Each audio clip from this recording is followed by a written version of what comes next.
Hi guys, Killer Shrew Fan here, and I hope you're all doing well. Now today we have got 3 new reveals from Mattel to discuss. I had just filmed and completed an unboxing video, but now that's gonna have to wait thanks to these new dinosaurs from Mattel, so sorry about that, we're gonna do this first. Anywho, not a whole lot in terms of new things today, but there is one big one in the mix, so we're going to go ahead and jump right in, starting off with, the less interesting things like we usually do.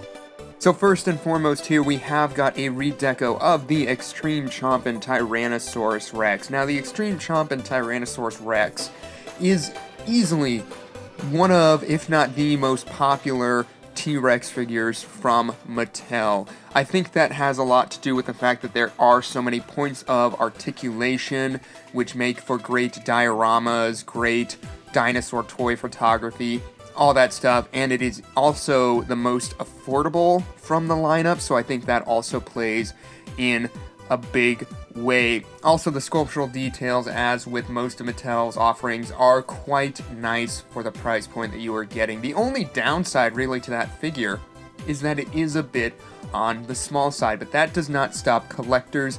It is still one of, if not the most popular and the go-to for T-Rex toys, and I think Mattel really just wants to keep a T-Rex on shelves at all times. So this year, they are giving us this Extreme Chompin' Tyrannosaurus Rex with the Bite and Fight color scheme. Now, if the Extreme Chompin' Tyrannosaurus Rex is the most popular for all those reasons I listed, the Bite and Fight is also incredibly popular because of the color scheme. A lot of collectors believe that that is the most screen-accurate color design of the Tyrannosaurus Rex in toy form, so they really love the Bite and Fight T-Rex. I mean, I feel like I'm in the minority when I say that the Thrash and Throw is my favorite T-Rex model from Mattel, but yes, to see the Extreme Chompin' Tyrannosaurus Rex with the paint deco of the Bite and Fight Tyrannosaurus Rex, I'm sure is gonna have a lot of people happy, and for what it's worth, yes, it is a good paint scheme. I do think it captures the likeness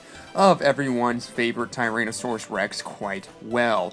Moving on, we have got an official image of the Carnotaurus. Now, a lot of us have seen the video from San Diego Comic-Con wherein they demonstrated the play features of the primal attack dinosaurs of this size range, and in that they used a Carnotaurus with this exact paint scheme.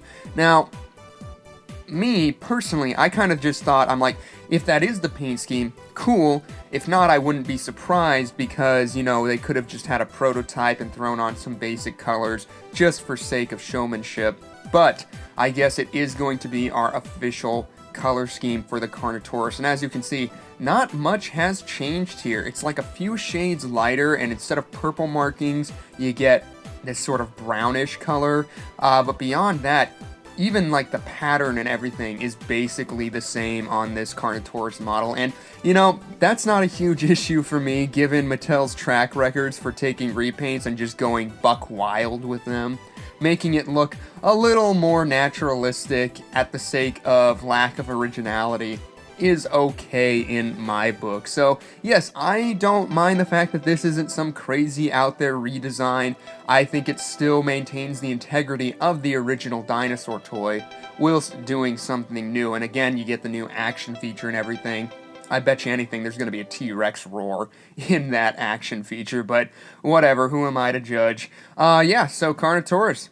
Let me know your thoughts on that one down in the comments below, but the real exciting reveal today came in the form of this, the Tarbosaurus. I just want to say real quick, I was right. One of the silhouettes was a Tarbosaurus. Now, Mattel revealed some species at San Diego Comic-Con, but they did not show any actual toys. They did not show any in-box. It was just, the artist's renderings of what would be coming, and then the Tarbosaurus was, of course, kept in silhouette, which is why I'm kind of surprised that this was one of the ones that was revealed. I'm surprised they didn't show us the Cryolophosaurus in box or the Edmontosaurus. I don't know, but yes, we are getting a Tarbosaurus, and we also get a good look at the packaging with this toy. So real quick, I just want to say I'm not the biggest fan of this packaging or this toy. I was not expecting to have such a negative opinion towards either, but here we are. I mean, I can't even back myself up on the box art. I mean, it doesn't look awful. I like the artistic nature in the background. Like, I like that. I like the gates. I like the sunset. I like the environment. It's this metallic border that I'm not really feeling. It feels like a video game menu or something. After we had such beautiful packaging with this year's Dino Rivals lineup, and after we had such unique packaging with the Fallen Kingdom lineup, this just feels generic and bland and uninspired in my eyes. I don't know. I can't back myself up on it. I can't put my finger on exactly why I feel that way. I just do. But moving on to the figure itself, again, it feels a bit like honed in for Mattel. Like, I don't know what it is. I love the body. I think I like the body, like the wrinkles, the folds of skin, especially down around the gut there. The legs look good. But once we get to the head just looks a little bit glazed over. I'm not seeing a lot of detail. It looks like it's been smoothed out. It looks like it's just been, you know, they got lazy here on the head and didn't put in as much detail as they are known to do.